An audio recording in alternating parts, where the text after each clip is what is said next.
Hello guys, my name is Shravan and today watching SNS medical research. So guys, आज हम start करने वाले हैं हमारा ये जो चैप्टर है बायोमोलिक्यूल, इसका हम 9 लेक्चर स्टार्ट करेंगे। तो गाइस, इस वीडियो में हम देखने वाले हैं एंजाइम के बारे में। वैसे हमारा ये जो एंजाइम टॉपिक है ये थोड़ा सा लंबा टॉपिक है, तो इसको हम 3 पार्ट में कवर करने वाले हैं। फर्स्टली ये वाला जो पार्ट रहेगा इसमें हम इसके इंट्रोडक्शन, हमारा एंजाइम क्या होता है, उसके बाद हम देखेंगे क्लासिफिकेशन, और नेक्स्ट वाले जो पार्ट रहेंगे उसमें हम इसके रिएक्शन वगैरह, हमारे जो एंजाइम रहेंगे, एंजाइम की कैरेक्टरिस्टिक्स, उसके बाद उसके ऊपर कौन से फैक्टर इफेक्ट करते हैं, तो ये सारी चीजें हम बाद में देखने वाले हैं। बट ये वाले लेक्चर में हम देखेंगे इंट्रोडक्शन और क्लासिफिकेशन के बारे में। सो फर्स्टली यहाँ पर हम स्टार्ट करें हमारा पहले तो ये एंजाइम क्या होता है। तो यहाँ पर एंजाइम हमारा एक बायो कैटालिस्ट रहता है, बायो कैटालिस्ट रहता है जो हमारी बायोकेमिकल रिएक्शन रहेगी उसके रेट को इंक्रीज करेगा। फर्स्टली यहाँ पर बायो और कैटालिस्ट, पहले तो ये जो कैटालिस्ट वर्ड कैटालिस्ट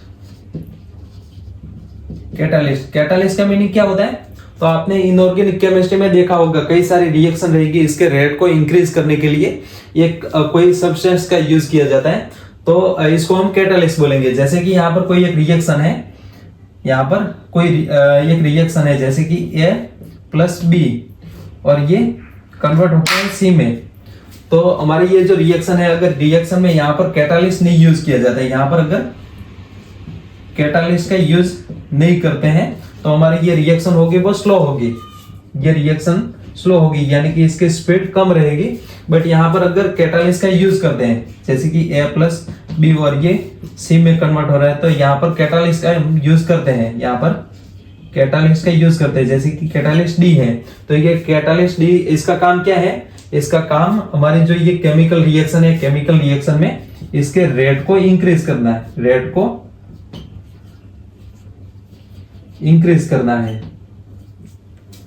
यहाँ पर पहले दूसरा वर्ड यहाँ पर रेट क्या होता है, तो जैसे कि हमारा ये प्रोडक्ट C है, जैसे कि यहाँ पर प्रोडक्ट C है, तो ये C की जो भी यहाँ पर C की जो भी कंसंट्रेशन रहेगा, इसमें डिफरेंस रहेगा टाइम के साथ, तो उसको हम बोलेंगे रेट। जैसे कि यहाँ पर रेट है तो changes in concentration of C, changes यानी कि delta C by delta T, या इसको हम इस तरीके से भी दिखा सकते हैं, डेल्टा C इसका concentration by delta T, time के साथ हमारे जो प्रोडक्ट है इसके अंदर इसका कंसंट्रेशन के अंदर कितना चेंजेस आता है, तो इसको हम रेट बोलेंगे इस तरीके से। जैसे कि यहाँ पर स्मॉल टाइम के साथ इसको लिखे तो डीसी बाय dt, तो इस तरीके से इसको दिखा सकते हैं। तो ये हमारे सारे रेट हो गए, ये रेट हो गए। अगर ये रेट स्पेसिफिक या प्रॉपर डायरेक्शन में यहाँ पर रिएक्शन हो रही है, प्रॉपर डायरेक्शन में ये रिएक्शन हो रही है, तो रेट को हम वेलोसिटी भी बोल सकते हैं, ये रेट को हम वेलोसिटी भी बोल सकते हैं। जैसे कि ये रिएक्शन प्रॉपर ये इस तरीके से हो रही है, प्रोडक्ट C में कन्वर्ट हो रहे हैं, तो ये हमारी जो रिएक्शन रहेगी, ये रिएक्शन के रेट को हम वेलोसिटी भी बोल सकते हैं। सो इस तरीके से ये हो गया रेट। अब ये रेट को इंक्रीज करता है तो इसको हम कैटालिस्ट बोलते हैं। जो भी हमारे सब्सटेंस, इसको कैटालिस्ट को डेफिनेशन देनी हो तो इस तरीके से देंगे, हमारे ऐसे substance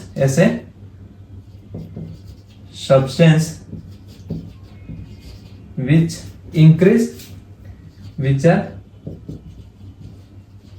increase rate of reaction, rate of chemical reaction, rate of chemical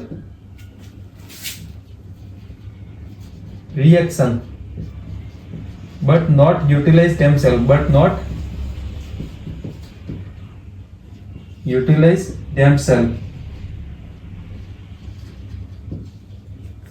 उनके खुद के रिएक्शन में इन्वॉल्वमेंट के बिना हमारी ये रिएक्शन रहेगी, रिएक्शन के रेट को इंक्रीज करेंगे, तो इसको हम कैटालिस्ट बोलेंगे। सो ये तो होगी कैटालिस्ट, ये हमारे इनऑर्गेनिक केमिस्ट्री में इसको कैटालिस्ट बोलेंगे, इनऑर्गेनिक केमिस्ट्री में इसको, या इनऑर्गेनिक हमारी जो भी रिएक्शन रहेगी तो इसके अंदर इसको कैटालिस्ट बोलेंगे। बट अगर ये लिविंग टिश्यू में होता है, ये लिविंग टिश्यू में होता है, तो ये लिविंग टिश्यू में हमारे जो भी कैटालिस्ट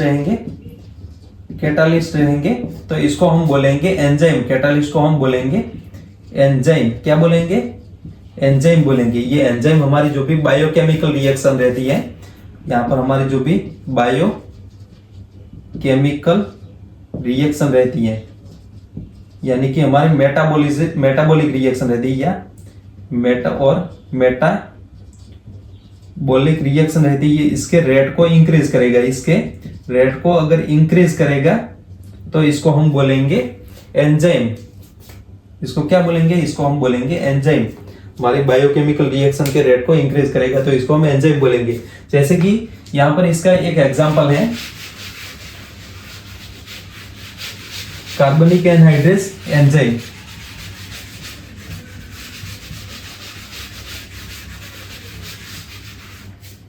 जैसे कि यहां पर हमारी कार्बन डाइऑक्साइड, यहां पर हमारे लिविंग टिश्यू में कार्बन डाइऑक्साइड यानी कि CO2 प्लस H2O, ये मिलके इस तरीके से ये मिलके H2CO3 यानी कि कार्बोनिक एसिड। ये क्या है? तो ये है कार्बोनिक एसिड है, और ये वाटर है, और ये CO2 आपको पता ही है, ये कार्बन डाइऑक्साइड है, ओके। सो इस तरीके से कार्बन डाइऑक्साइड प्लस वाटर मिलके कार्बोनिक एसिड बनाएंगे। अगर यहां पर एक एंजाइम आता है जिसका नाम है कार्बोनिक एनहाइड्रेस,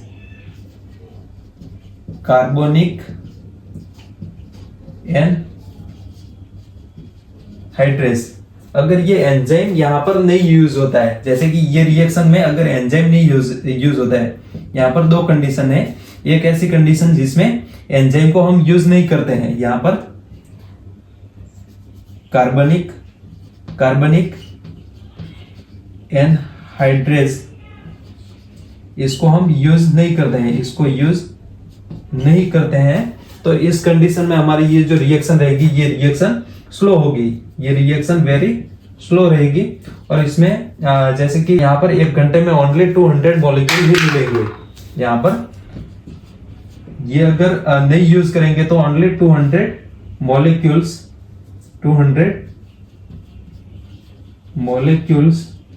पर आवर मिलेंगे। 1 घंटे में ओनली 200 मॉलिक्यूल ही मिलेंगे। बट यहाँ पर दूसरी कंडीशन में अगर कार्बनिक एनहाइड्रेस एंजाइम को हम यूज कर लेते हैं, तो इस कंडीशन में हमारी ये रिएक्शन वेरी फास्ट होगी, और ये रिएक्शन इतनी फास्ट होगी कि यहाँ पर 6 लाख मॉलिक्यूल पर सेकेंड मिलेंगे। तो आपको यहाँ पर दोनों में क्लियर डिफरेंस दिख रहा है। अगर हम कार्बनिक एनहाइड्रेस का यूज करते हैं तो ये 6 लाख 1 सेकेंड में, ओनली 1 सेकेंड में मिलेंगे। बट यहाँ पर इसका यूज नहीं करते हैं तो ओनली 200 मॉलिक्यूल हमारे 1 घंटे में मिलते हैं। तो इस तरीके से यहाँ पर हमारे कार्बनिक एनहाइड्रेस क्या किया, हमारी ये जो रिएक्शन है इसको कैटालाइज कर दिया। इसको कार्बनिक एनहाइड्रेस ने ये रिएक्शन को कैटालाइज कर दिया है, तो इसका जो रेट रहेगा वो इंक्रीज हो जाएगा। अगर कार्बनिक एनहाइड्रेस यूज करते हैं तो ये जो रिएक्शन रहेगी इसका रेट इंक्रीज हो जाएगा। अब यहां पर ये कार्बनिक एनहाइड्रेस रिएक्शन में पार्टिसिपेट नहीं करेंगे। ये कार्बनिक एनहाइड्रेस का ये जो रिएक्शन हो रही है, यानी कि हमारे कार्बनिक एसिड बनने की प्रोसेस में हमारे कार्बनिक एनहाइड्रेस एंजाइम का यूटिलाइजेशन नहीं होगा। इसका यूटिलाइजेशन नहीं होगा। ये जैसे थे रिएक्शन जैसे ही खत्म होगी तो ये जैसे थे वैसे ही मिल जाएंगे। ओके, सो इस तरीके से हमारी ये रिएक्शन होंगे और ये हमारे एंजाइम रहेंगे। तो आपको ये एंजाइम समझ में आ गया। एंजाइम का काम क्या है, तो हमारी जो भी बायोकेमिकल रिएक्शन रहेगी उसको कैटालाइज करना। ओके, सो इस तरीके से हमारे एंजाइम। अब यहाँ पर एंजाइम किससे बने हुए होते हैं इसको हम देखते हैं।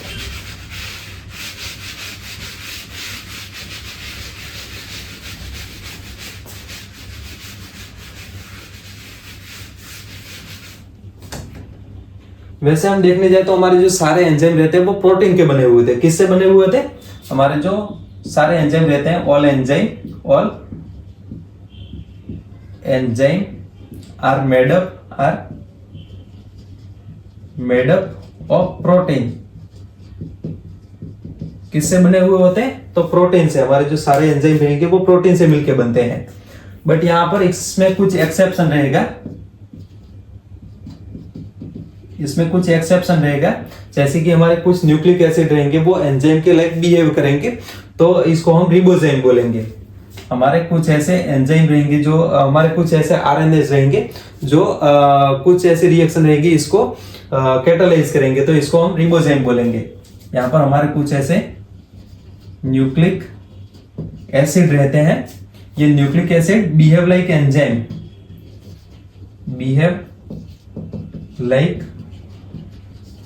एंजाइम, जिसको हम रिबोजाइम बोलेंगे। क्या बोलेंगे? इसको हम बोलेंगे रिबोजाइम्स बोलेंगे। अब ये जो रिबोजाइम्स रहेंगे इसके कुछ एग्जांपल, जैसे कि यहाँ पर एक हमारा एग्जांपल है रिबोन्यूक्लियस पी,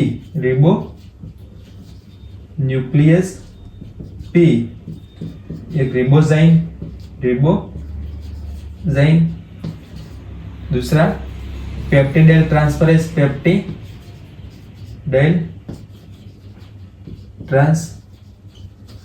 यहाँ पर पेप्टाइड है, पेप्टाइड वर्ड यूज हो रहा है, तो इसको प्रोटीनेसियस नहीं गिनना है। यहाँ पर पेप्टिडाइल ट्रांसफरेज जो रहेगा वो हमारा नॉन प्रोटीन एंजाइम रहेंगे। ये सारे हमारे नॉन प्रोटीन एंजाइम रहेंगे, नॉन प्रोटीन एंजाइम रहेंगे।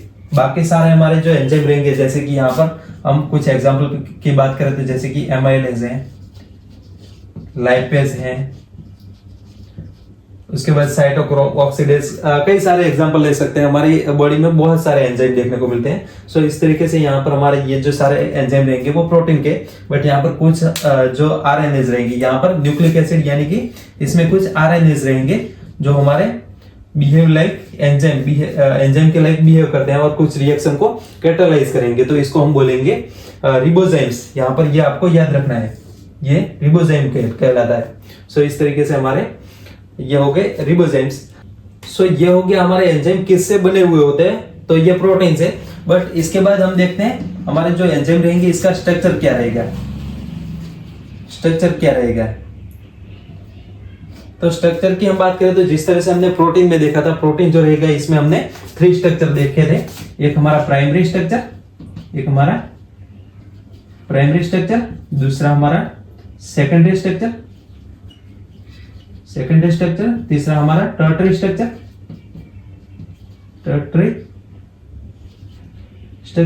और फोर्थ हमारा यहाँ पर फोर्थ स्ट्रक्चर थे, तो यहाँ पर फोर्थ हमारा क्वाटरनरी स्ट्रक्चर। तो सो इस तरीके से हमारे प्रोटीन के 4 स्ट्रक्चर थे। इसमें से हम बात करें तो हमारे जो प्राइमरी स्ट्रक्चर रहेगा, प्राइमरी स्ट्रक्चर एक लीनियर स्ट्रक्चर था। यहाँ पर हमारी पॉलीपेप्टाइड जो रहेगा इसकी चेन थी ओनली। अब ये पॉलीपेप्टाइड चेन में कुछ ट्विस्टिंग और फोल्डिंग और कुछ यहाँ पर हाइड्रोजन बॉन्ड वगैरह ऐड होंगे, तो ये हमारा सेकेंडरी स्ट्रक्चर हो जाएगा। इसमें कुछ जो पॉलीपेप्टाइड चेन रहेगी इसमें ट्विस्टिंग और फोल्डिंग होगा, तो हमारी सेकेंडरी स्ट्रक्चर बन जाएगा। इसके बाद सेकेंडरी स्ट्रक्चर में भी कुछ बेंडिंग और ट्विस्टिंग और होंगे, तो हमारा टर्टरी स्ट्रक्चर बन जाएगा। और टर्टरी स्ट्रक्चर जो रहेगा वो हमारा 3D स्ट्रक्चर रहेगा। कैसा स्ट्रक्चर रहेगा? 3D structure. और क्वाटरनरी स्ट्रक्चर तो आपको पता ही है, हमारे कुछ मल्टीमेरिक प्रोटीन रहते हैं, इसके अंदर क्वाटरनरी स्ट्रक्चर देखने को मिलता है। बाकी हमारे जो सारे प्रोटीन रहते हैं इसके अंदर टर्टरी स्ट्रक्चर को ये शो करता है। सो इस तरीके से हमारा टर्टरी स्ट्रक्चर 3D स्ट्रक्चर रहता है। तो अगर हम एंजाइम में भी देखेंगे तो एंजाइम में भी हमारे सारे ये स्ट्रक्चर देखने को मिलेंगे। पहले हमारा जो एंजाइम रहेगा, एंजाइम बनेगा तब ये एमिनो एसिड यानी कि पॉलीपेप्टाइड चेन रहेगा, उसके बाद उसमें सेकेंडरी स्ट्रक्चर बनेगा। और जब ये टर्टरी स्ट्रक्चर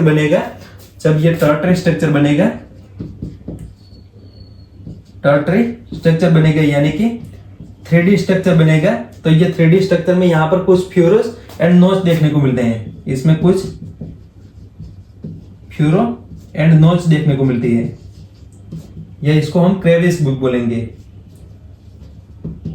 क्रेविस और पॉकेट देखने को मिलते हैं, तो इसको हम बोलेंगे एक्टिव साइट्स। ये क्रेविस और पॉकेट देखने को मिलते हैं, इसको हम बोलेंगे एक्टिव साइट्स।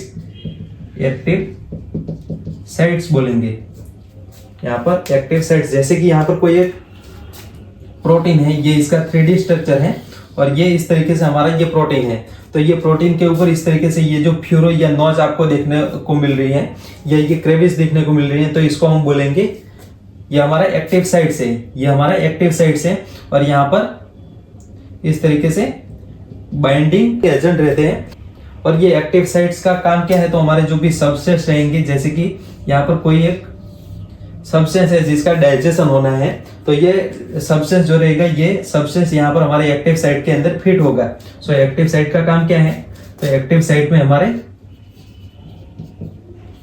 सब्सटेंस फिट होंगे, फिट्स इनटू एक्टिव साइट्स।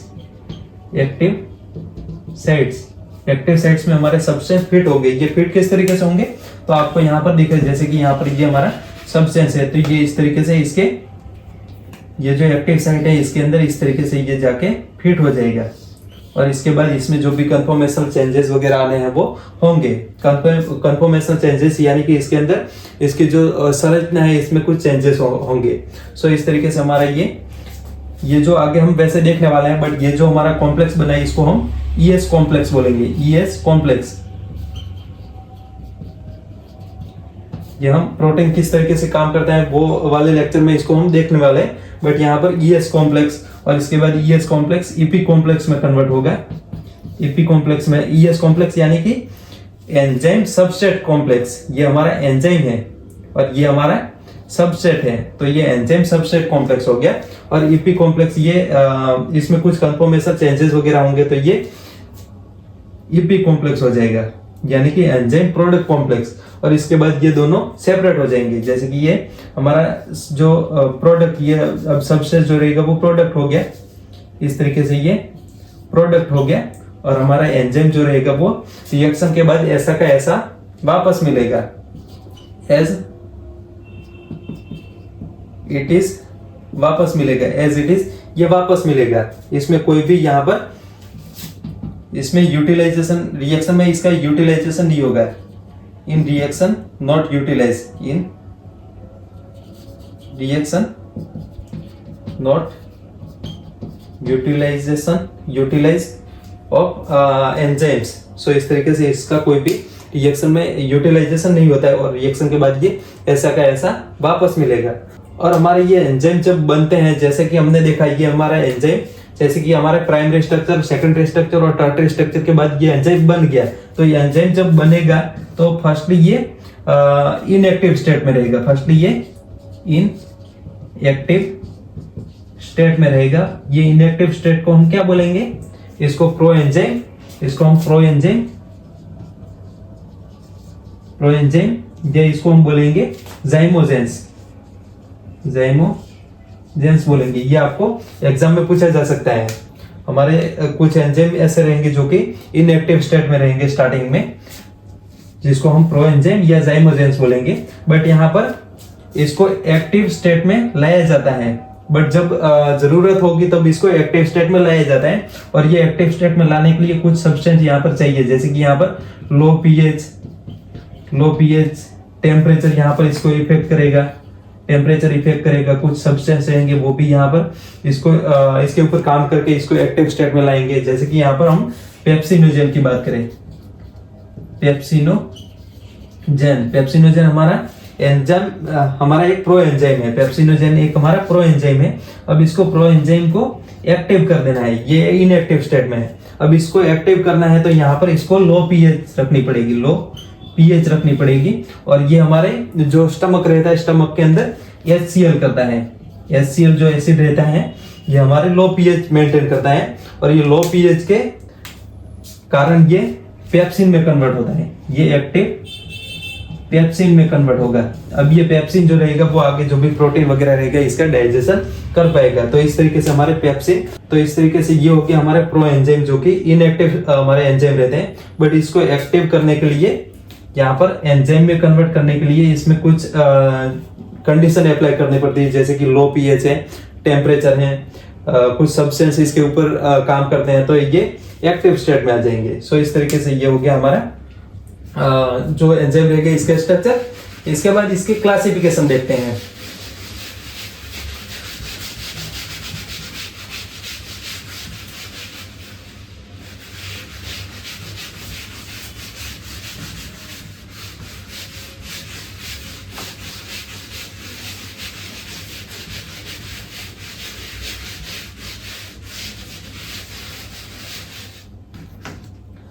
इसके बाद हमारे एंजाइम का classification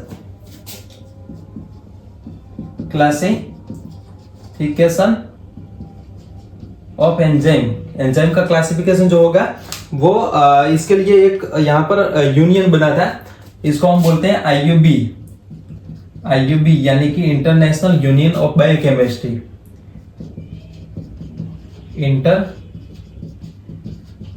international union of biochemistry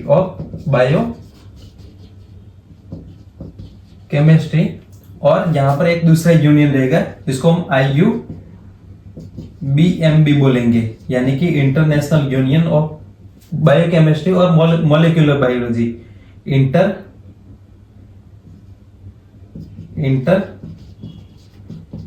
international union of biochemistry और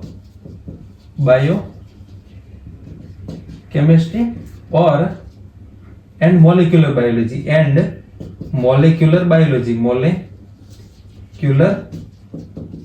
बायोलॉजी। तो इसके तहत यहाँ पर ये जो दो यूनियन है, इन दोनों ने यहाँ पर कुछ रूल बनाए हैं और ये रूल के हिसाब से हमारे जो एंजाइम रहेगी इसका नोमेनकल्चर होगा,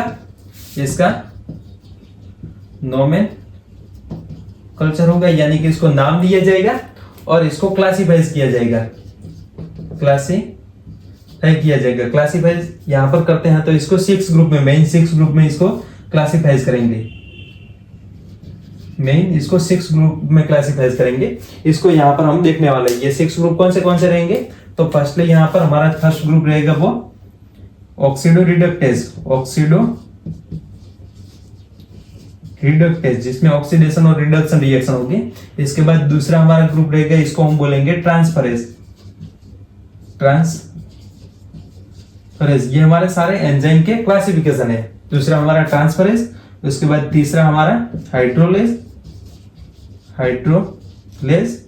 फोर्थ लाइसिस, फिफ्थ आइसोमरेज और 6th हमारा लाइगेज। इस तरीके से यहाँ पर हमारे एंजाइम को, जो एंजाइम रहेंगे सारे, इसको 6 ग्रुप में क्लासिफाइज करेंगे, जिसमें ऑक्सीडो रिडक्टेज, ट्रांसफरेज, हाइड्रोलेज, उसके बाद लाइसिस, आइसोमरेज और लाइगेज। इस तरीके से इसको 6 ग्रुप में क्लासिफाइज करेंगे। क्लासिफिकेशन में आपको ये थोड़ा सा नाम देख के भी आपको समझ में आ रहा होगा कि ये किस तरीके के एंजाइम हमारे ये 6 ग्रुप में आएंगे। सो यहाँ पर इंडिविजुअली हम इसको देखते हैं। फर्स्टली यहाँ पर ऑक्सीडो रिडक्टेज, ये आपको दोनों शॉर्ट फॉर्म में ये आपको याद कर लेने हैं, IUB और IUBMB यानी कि international union of biochemistry and molecular biology. तो ये आपको दोनों याद कर लेने हैं। और ये 1961 में ये नोमेनकल्चर के रूल वगैरह बनाए थे, तो ये भी आपको याद कर लेना है। अब यहाँ पर फर्स्टली हमारे ऑक्सीडो रिडक्टेज,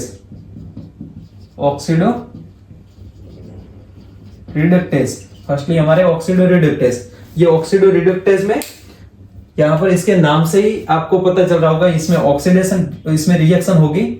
ये हमारे एंजाइम कैटालाइज करेंगे ऐसे रिएक्शन को, catalyse reaction of oxidation,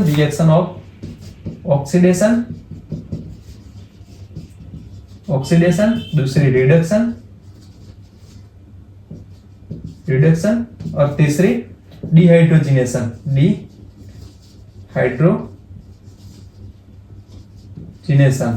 firstly यहाँ पर ऑक्सीडेशन किसको बोलेंगे? तो आपको थोड़ा सा यहाँ पर आइडिया होगा, जैसे कि यहाँ पर कोई एक रिएक्शन हो रही है, तो इसमें ऑक्सीडेशन हो रहा है। जैसे कि कोई एक रिएक्शन हो रही है, इसमें ऑक्सीडेशन हो रहा है, तो इसको हम बोलेंगे ऑक्सीडेशन। ऑक्सीडेशन कौन सी कंडीशन में होगा, तो जैसे कि यहां पर आपने सुना होगा ऑक्सीडेशन नंबर, अगर ऑक्सीडेशन नंबर इंक्रीज होगा तो इसको हम ऑक्सीडेशन बोलेंगे। इसके अलावा यहां पर अगर यहां पर इसमें से ऑक्सीजन ऐड होगा, ऑक्सीजन जो मॉलिक्यूल रहेगा वो ऐड होगा तो भी इसको हम बोलेंगे ऑक्सीडेशन। यहां पर हाइड्रोजन ऐड होगा, सॉरी हाइड्रोजन रिलीज होगा, कोई भी ऐसी रिएक्शन है इसके अंदर से हाइड्रोजन रिलीज होता है तो इसको हम ऑक्सीडेशन बोलेंगे। और इसके अलावा हमारे जो इलेक्ट्रॉन रहेंगे, इलेक्ट्रॉन इसके अंदर से निकलेंगे, यहां पर इलेक्ट्रॉन रिलीज होंगे तो भी इसको हम बोलेंगे ऑक्सीडेशन। और सेम इसका ऑपोजिट रहेगा रिडक्शन में, जैसे कि यहां पर ऑक्सीडेशन नंबर डिक्रीज होगा, ऑक्सीडेशन नंबर डिक्रीज होगा तो इसको हम रिडक्शन बोलेंगे। ऑक्सीडेशन सॉरी हमारे ऑक्सीजन रिलीज होंगे तो इसको हम ऑक्सीजन रिलीज होंगे तो इसको हम बोलेंगे रिडक्शन। और हाइड्रोजन ऐड होंगे, हाइड्रोजन ऐड होंगे और यहाँ पर इलेक्ट्रॉन भी ऐड होंगे, इलेक्ट्रॉन भी ऐड होंगे तो ये सारे रिएक्शन को हम बोलेंगे रिडक्शन। और डिहाइड्रोजिनेशन में तो आपको इससे नाम से ही पता चल रहा होगा, जो भी हमारे हाइड्रोजन इसमें से रिलीज करते हैं तो ये हमारे डिहाइड्रोजिनेशन होगी। तो डिहाइड्रोजिनेशन में H2 रिलीज करेंगे तो ये हमारी तीनों reaction oxido reductase enzyme catalyse करेंगे। ये तीनों रिएक्शन में oxidation, reduction and dehydrogenation reaction में हमारे ये जो एंजाइम काम करेंगे तो ये हमारे ऑक्सीडो रिडक्टेज एंजाइम रहेंगे। सो इस तरीके से ऑक्सीडो रिडक्टेज। इसके बाद इसके एग्जांपल कुछ लिखे तो जैसे कि हमारे साइटोक्रोम ऑक्सीडेज, साइटोक्रोम ऑक्सीडेज। इसके अलावा कई और एग्जांपल भी रहते हैं जैसे कि L&D अमीनो एसिड ऑक्सीडेज और reductase, L&D amino acid oxidase and reductase. और इसके बाद डिहाइड्रोजिनेज एंजाइम रहेंगे, डिहाइड्रोजिनेज एंजाइम रहेंगे, वो भी हमारे ये ऑक्सीडो रिडक्टेज एंजाइम ग्रुप में आएंगे। इसके बाद दूसरा हमारा क्लास है, दूसरा क्लास है ये हमारा ट्रांसफरेज। ये ट्रांसफरेज ग्रुप में क्या होगा, तो ट्रांसफरेज ग्रुप में हमारे जो एंजाइम रहेंगे ये ऐसे रिएक्शन को कैटालाइज करेंगे जो इसके ग्रुप को ट्रांसफर करवाती हो। सो यहां पर ग्रुप ट्रांसफर होगा from one molecule to another molecule to another one. एक मॉलिक्यूल से दूसरे मॉलिक्यूल के ऊपर हमारा ग्रुप ट्रांसफर होगा और ये ग्रुप रहेगा वो, और ये जो ग्रुप रहेगा वो अदर देन हाइड्रोजन के अलावा कोई भी जो ग्रुप रहेगा वो ट्रांसफर होगा तो इसको हम बोलेंगे ट्रांसफरेज। इस ग्रुप इस वाले रिएक्शन को कैटालाइज करेंगे, ये एंजाइम को हम बोलेंगे ट्रांसफरेज। जैसे कि यहां पर कोई एक रिएक्शन है G प्लस S डैश है तो यहाँ पर ये जो G ग्रुप है इसको ट्रांसफर कर देते हैं ये S डैश के ऊपर तो ये हमारी ये रिएक्शन होगी। जैसे कि यहाँ पर S plus S dash into G, यानी कि ये G ग्रुप को ट्रांसफर कर दिया S डैश के ऊपर तो ये हमारी जो रिएक्शन होगी ये ट्रांसफरेज रिएक्शन। इसको हम एग्जांपल देखें तो जैसे कि आपने सुना होगा, वैसे आगे आप हमारा जो सेल्यूलर रेस्पिरेशन है वहां पर आप ग्लाइकोलिसिस पढ़ने वाला है तो उसमें एक रिएक्शन रहेगी, रिएक्शन में हमारा ग्लूकोज रहेगा, इसकी रिएक्शन एटीपी के साथ की जाएगी। तो ये एटीपी के साथ जब रिएक्शन करेंगे तो हमारा एटीपी के पास आपको पता है 3 फॉस्फेट ग्रुप है, यहाँ पर इसको इस तरीके से एडीपी प्लस फॉस्फेट ग्रुप इस तरीके से इसको लिख सकते हैं। तो यहाँ पर हमारा ये जो फॉस्फेट ग्रुप है ये एटीपी के ऊपर से, यानी कि एटीपी रहेगा इसका डीफॉस्फोराइलेशन होगा और ग्लूकोज का फॉस्फोराइलेशन होगा तो ये ग्लूकोज के ऊपर चला जाएगा तो हमारी जो प्रोडक्ट मिलेगी वो इस तरीके से मिलेगी, ये प्रोडक्ट इस तरीके से मिलेगी। ग्लूकोज है तो ग्लूकोज 6 फॉस्फेट हो जाएगा, ग्लूकोज 6 फॉस्फेट हो जाएगा और एडीपी मिलेगा। तो इस तरीके से एटीपी में से हमारा जो तीसरा फॉस्फेट ग्रुप है वो चला गया ग्लूकोज के ऊपर। तो इसमें हमारे जो एंजाइम काम करेंगे वो हमारे ट्रांसफरेज एंजाइम रहेंगे, और इसका एग्जांपल है hexokinase, hexokinase enzyme, hexokinase enzyme. Okay, so ये हमारा एक टाइप का ट्रांसफरेज एंजाइम है। इसके एग्जांपल में हमने देखा हेक्सोकाइनेज। ओके, ये इसका काम क्या है, तो हमारे जो एटीपी रहेंगे, एटीपी का डीफॉस्फोराइलेशन करके इसका फॉस्फेट ग्रुप ट्रांसफर कर देगा ग्लूकोज के ऊपर, तो ये हमारी हो गई ट्रांसफरेज एंजाइम। इसके बाद तीसरा हमारा ग्रुप रहेगा वो हाइड्रोलेज।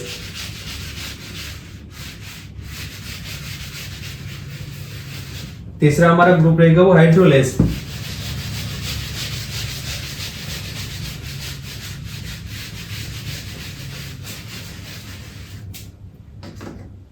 और तीसरे हमारे hydrolase enzyme, hydrolase enzyme. Hydrolase enzyme हमारे ऐसे रिएक्शन को कैटालाइज करेंगे, जो कॉम्प्लेक्स मॉलिक्यूल रहेंगे इसमें से सिंपल मॉलिक्यूल में इसको ब्रेक डाउन करेंगे with adding of water molecule. यहां पर इस तरीके से इस रिएक्शन को कैटालाइज करेंगे, catalysed breakdown of molecule, breakdown of molecule of macromolecule या molecule of molecules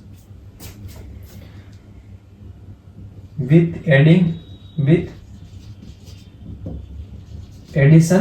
addition या addition of water molecule, water molecule को ऐड करके हमारे जो मैक्रो मॉलिक्यूल या जो भी हमारे मॉलिक्यूल रहेंगे इसको ब्रेक करेंगे सिंपल वन में। तो ये वाले जो एंजाइम रहेंगे ये हमारे हाइड्रोलेज। इसमें एग्जांपल की बात करें तो जैसे कि माल्टेज हैं, और एग्जांपल जैसे कि एमाइलेज हैं, इसके बाद लाइपेज हैं। तो ये हमारे सारे एंजाइम रहेंगे। प्रोटीन रहेगा, यानी कि प्रोटीएज एंजाइम रहेगा, प्रोटीएज एंजाइम रहेंगे, इसमें पेप्सिन, इरिप्सिन वगैरह ये सारे हमारे एंजाइम रहेंगे। तो ये भी हमारे हाइड्रोलेज एंजाइम रहेंगे। जैसे कि यहाँ पर ये रिएक्शन किस तरीके से होगी, जैसे कि यहाँ पर माल्टोज का हम एग्जांपल लेते हैं। माल्टोज का स्ट्रक्चर आपको इस तरीके से पता है, ये हमारे दो ग्लूकोज मिलके माल्टोज बनाएंगे, इस तरीके से हमारा माल्टोज रहेगा।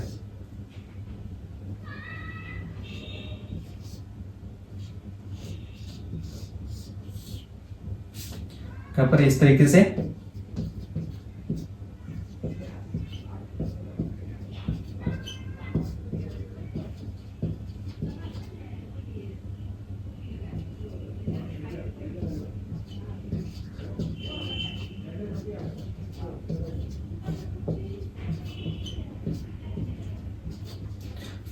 ये हमारा माल्टोज रहेगा। अब यहाँ पर माल्टेज एंजाइम का अगर हम यूज करते हैं, अगर हम यहाँ पर माल्टेज एंजाइम का यूज करते हैं, माल्टेज एंजाइम का यूज करते हैं, तो ये एंजाइम क्या करेंगे, ये एंजाइम यहाँ पर माल्टोज एक वाटर मॉलिक्यूल को ऐड कर देंगे, यहाँ पर प्लस एक वाटर मॉलिक्यूल रहेगा। ये वाटर मॉलिक्यूल को हम इस तरीके से यहाँ पर इसका आयनाइजेशन करके इस तरीके से लिख देते हैं, H plus plus OH minus plus OH minus, इस तरीके से इसके दो आयन रहेंगे।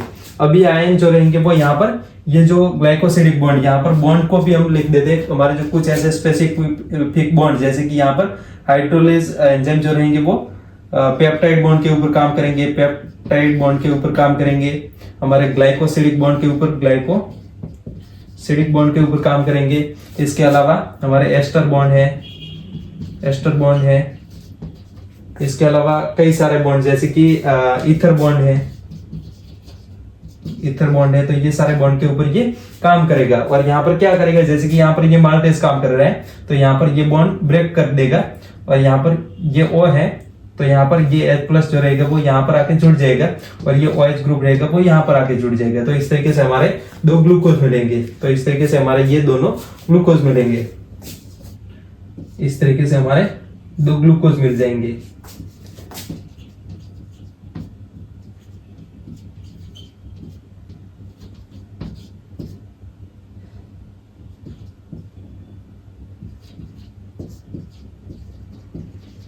इस तरीके से हमारे दो ग्लूकोज मिल जाएंगे। तो ये हमारा माल्टेज का काम है, जिसमें वाटर मॉलिक्यूल ऐड करके जो भी मैक्रो मॉलिक्यूल है इसको स्मॉल वन में कन्वर्ट कर देना। तो ये हाइड्रोलेज एंजाइम हो गए। इसके बाद फोर्थ हमारे लाइसिस एंजाइम। लाइसिस एंजाइम का काम क्या है? तो सेम हमारे जो हाइड्रोलेज एंजाइम है इसको सेम तरीके से हमारे जो मॉलिक्यूल रहेंगे इसको ब्रेक करके स्मॉल वन में कन्वर्ट करेगा। बट यहाँ पर हाइड्रोलेज में वाटर मॉलिक्यूल ऐड हो रहा था, यहाँ पर लाइसिस में वाटर मॉलिक्यूल ऐड नहीं होगा। तो इसको इस तरीके से हम बोल सकते हैं कैटालाइज ब्रेकडाउन ऑफ मॉलिक्यूल्स और substance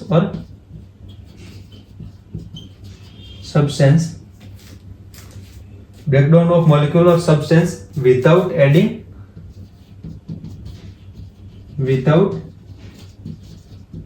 addition of water molecule of H2O molecules. H2O का यूज किए बिना जो सिंपल वन में इसको जो भी मैक्रो मॉलिक्यूल या जो भी मॉलिक्यूल रहेंगे इसको सिंपल वन में कन्वर्ट कर देना है। जैसे कि यहाँ पर इसके एग्जांपल में ग्लाइकोलिसिस में ये एग्जांपल लेते हैं। जैसे कि यहाँ पर हमारे फ्रुक्टोज 1,6 बाइफॉस्फेट, जैसे कि यहाँ पर फ्रुक्टोज 1,6 बाइफॉस्फेट। अब ये फ्रुक्टोज 1,6 बाइफॉस्फेट के ऊपर यहाँ पर हमारा एक एंजाइम काम करेगा। जैसे कि यहाँ पर हमारा एंजाइम है आल्डोलेज। ये आल्डोलेज हमारा एक टाइप का लाइसिस एंजाइम है। ये वाटर मॉलिक्यूल ऐड किए बिना हमारे ये जो फ्रुक्टोज 1,6 बाइफॉस्फेट है इसको दो पार्ट में ब्रेक करेगा। एक DHAP और दूसरा PGAL, यानी कि डाइहाइड्रोक्सी एसीटोन फॉस्फेट। यहाँ पर ये हमारा कार्बोहाइड्रेट रहेगा डाइहाइड्रोक्सी एसीटोन फॉस्फेट, इसको हम बोलेंगे डाइहाइड्रोक्सी एसीटोन फॉस्फेट।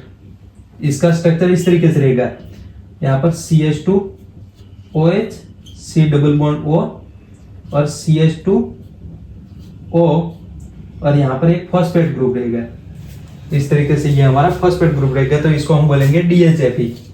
ये हमारा DHAP का स्ट्रक्चर यानी कि डाइहाइड्रोक्सी एसीटोन फॉस्फेट, और ये 3 नंबर वाले कार्बन के ऊपर रहते हैं। और दूसरा हमारा PGAL बना। तो PGAL किस तरीके से रहेगा? PGAL इसका फुल फॉर्म क्या है? तो फॉस्फोग्लिसराल्डिहाइड। इसका फुल फॉर्म है फॉस्फोग्लिसराल्डिहाइड। और इसमें भी हमारा जो फॉस्फेट ग्रुप रहेगा वो 3 नंबर के कार्बन के ऊपर रहेगा। इसका स्ट्रक्चर इस तरीके से रहेगा। फॉस्फोग्लिसराइड का आपको स्ट्रक्चर पता होगा। ग्लिसराल्डिहाइड का आपको स्ट्रक्चर इस तरीके से CHO CHOH एंड CH2OH। तो इसके 3 नंबर वाले कार्बन के ऊपर इस तरीके से हमारा एक फॉस्फेट ग्रुप रहेगा। तो इसको हम बोलेंगे PGAL यानी कि फॉस्फोग्लिसराल्डिहाइड। यानी कि ये हमारा आल्डोलेज एंजाइम ने क्या किया? वाटर मॉलिक्यूल के एडिशन के बिना यानी कि पानी ऐड किए बिना हमारे फ्रुक्टोज को 2 पार्ट में ब्रेक कर दिया, DHAP और PGAL में। सो इस तरीके से ये हो गए हमारे लाइसिस एंजाइम। इसके एग्जांपल में हमने देखा आल्डोलेज। ओके, सो इस तरीके से ये हो गए हमारे फोर्थ लाइसिस। इसके बाद आइसोमरेज, फिफ्थ हमारे आइसोमरेज ग्रुप के एंजाइम।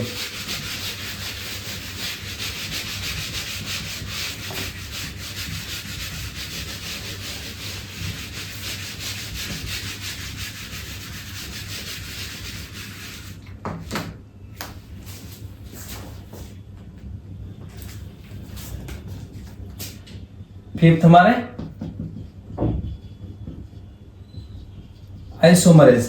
आइसोमरेज का काम क्या है? तो ये हमारे ऐसे रिएक्शन को कैटालाइज करेंगे, आइसोमेरिक रिएक्शन को कैटालाइज करेंगे। इसको हम कैटालाइज्ड आइसोमेरिक रिएक्शन को कैटालाइज करेंगे। आइसोमेरिक रिएक्शन यानी कि इसके आइसोमर में कन्वर्ट कर देना।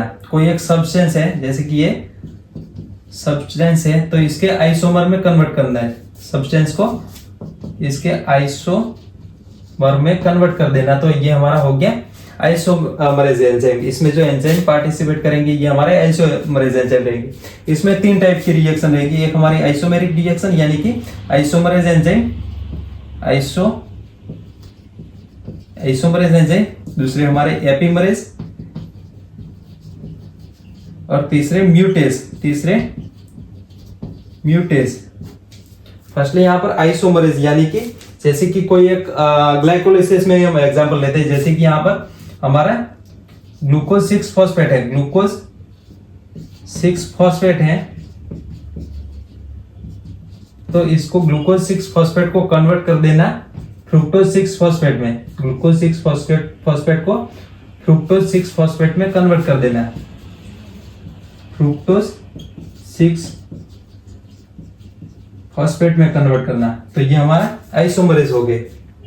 इसमें जो एंजाइम रहेंगे वो हमारे आइसोमरेज एंजाइम रहेंगे।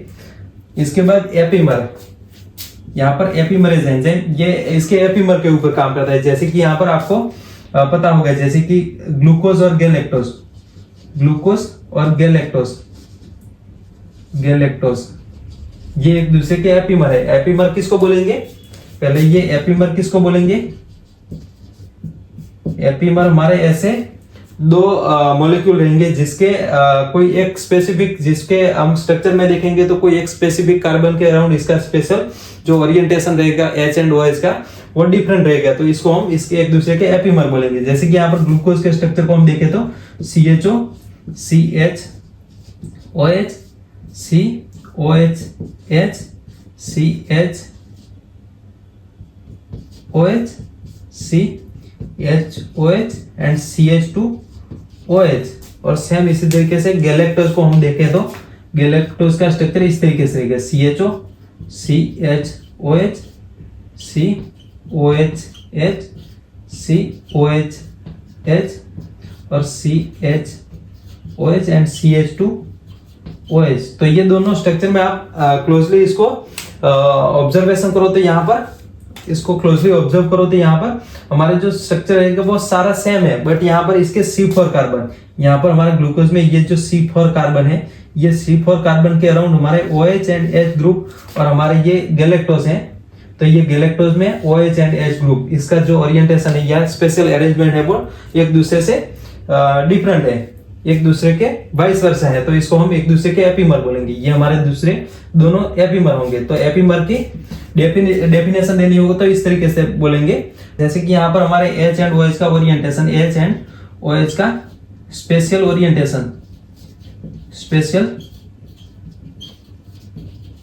ओरिएंटेशन, जो रहेगा वो यहाँ पर स्पेसिफिक कार्बन, कोई एक सिंगल स्पेसिफिक कार्बन के अराउंड, सिंगल स्पेसिफिक कार्बन के अराउंड ये डिफरेंट रहेगा, तो इसको हम एक दूसरे के एपिमर बोलेंगे। जैसे कि ये ग्लूकोज और गैलेक्टोज, तो ये हमारे एपिमर हो गए। तो ये एपिमर बनाने वाले जो भी एंजाइम रहेंगे तो इसको हम एपिमरेज बोलेंगे। ग्लूकोज में से गैलेक्टोज को कन्वर्ट करने वाले हमारे जो एंजाइम रहेंगे इसको एपिमर बोलेंगे। और लास्ट में हमारे म्यूटेज किसको बोलेंगे, तो म्यूटेज यहाँ पर हमारे जो ऐसे एंजाइम रहेंगे जो मॉलिक्यूल के ऊपर अगर कोई ग्रुप है तो ये ग्रुप को इंट्रामोलिकुलर ट्रांसफर करेंगे। जैसे कि यहाँ पर ग्लूकोज 6 फॉस्फेट है, तो ये ग्लूकोज के 6 नंबर वाले कार्बन के ऊपर फॉस्फेट ग्रुप है, तो ये 6 नंबर वाले कार्बन से ये चेंज करके ग्लूकोज के सेकंड वाले कार्बन के ऊपर अगर ले जाते हैं तो ये हमारे म्यूटेज हो जाएंगे। तो ये ग्लूकोज 2 फॉस्फेट कर देंगे, तो ये हमारे म्यूटेज एंजाइम, ये हमारे जो फॉस्फेट ग्रुप है इसको 6 नंबर वाले कार्बन से उठा के 2 नंबर वाले कार्बन के ऊपर ले जाना है, और वो भी हमारे ग्लूकोज के अंदर ही। इसमें कोई भी ये जो मॉलिक्यूल रहेंगे मॉलिक्यूल चेंज नहीं करना है, यानी कि इंट्रामोलिकुलर ट्रांसफॉर्मेशन रहेगा। और हमने ट्रांसफरेज में देखा था, ट्रांसफरेज में देखा था, इसमें हमारा जो कोई एक सब्सटेंस रहेगा, जैसे कि S के ऊपर G है, तो ये हमारा इंटरमोलिक्यूल ट्रांसफर रहेगा। ये जो G ग्रुप रहेगा इसका इंटरमोलिक्यूल ट्रांसफर रहेगा, बट यहाँ पर ये म्यूटेज में इंट्रामोलिक्यूल ट्रांसफर रहेगा। सो इसके एग्जांपल हमने देखे, आइसोमरेज, एपिमरेज और म्यूटेज, ये सारे इसके एग्जांपल रहेंगे। इसके बाद लास्ट में हमारे लाइगेज एंजाइम, लास्ट में 6th हमारे लाइगेज एंजाइम। लाइगेज एंजाइम का काम क्या है? तो हमने हाइड्रोलेज एंजाइम में देखा था, हाइड्रोलेज और लाइजेस एंजाइम में देखा था। यहाँ पर लाइजेस और लाइगेज डिफरेंट है दोनों, आपको ये दोनों याद कर लेना। लाइजेस जो रहेंगे, लाइजेस जो रहेंगे वो हमारे डिस्ट्रक्टिव एंजाइम रहेंगे, यानी कि जो मैक्रोमोलेक्यूल रहेंगे उसमें से स्मॉल बनाएंगे। और सेम इसी तरीके से हमारे हाइड्रोलेज एंजाइम रहेंगे। हाइड्रोलेज जो एंजाइम रहेंगे वो वाटर मॉलिक्यूल के ऐड के साथ कोई भी जो मैक्रोमोलेक्यूल रहेंगे उसको ब्रेक करके स्मॉल वन में कन्वर्ट करेगा। बट यहाँ पर लाइगेज एंजाइम का काम क्या है? तो ये हमारे ऐसे रिएक्शन को कैटालाइज करते हैं। Catalyse anabolic reaction, catalyse anabolic reaction, यानी कि एनाबोलिक और कैटाबोलिक। एनाबोलिक हमारी एक कंस्ट्रक्टिव रिएक्शन रहती है, कंस्ट्रक्टिव रिएक्शन रहती है, और ये कंस्ट्रक्टिव रिएक्शन को कैटालाइज करता है। तो ये हमारे हो गए लाइगेज एंजाइम। जैसे कि यहाँ पर हमने माल्टेज का एंजाइम देखा था, माल्टेज एंजाइम का एग्जांपल देखा था। माल्टेज काम क्या करता था? तो माल्टोज जो शुगर रहेगा, माल्टोज शुगर को ग्लूकोज में कन्वर्ट कर देता है। बट ये अगर यहाँ पर हम लाइगेज एंजाइम का यूज करें तो यहाँ पर जैसे कि 2 ग्लूकोज हैं, जैसे कि यहाँ पर ये 2 ग्लूकोज हैं, जैसे कि यहाँ पर ये 2 ग्लूकोज हैं, तो 2 ग्लूकोज को माल्टोज में कन्वर्ट करेगा। जैसे कि यहाँ पर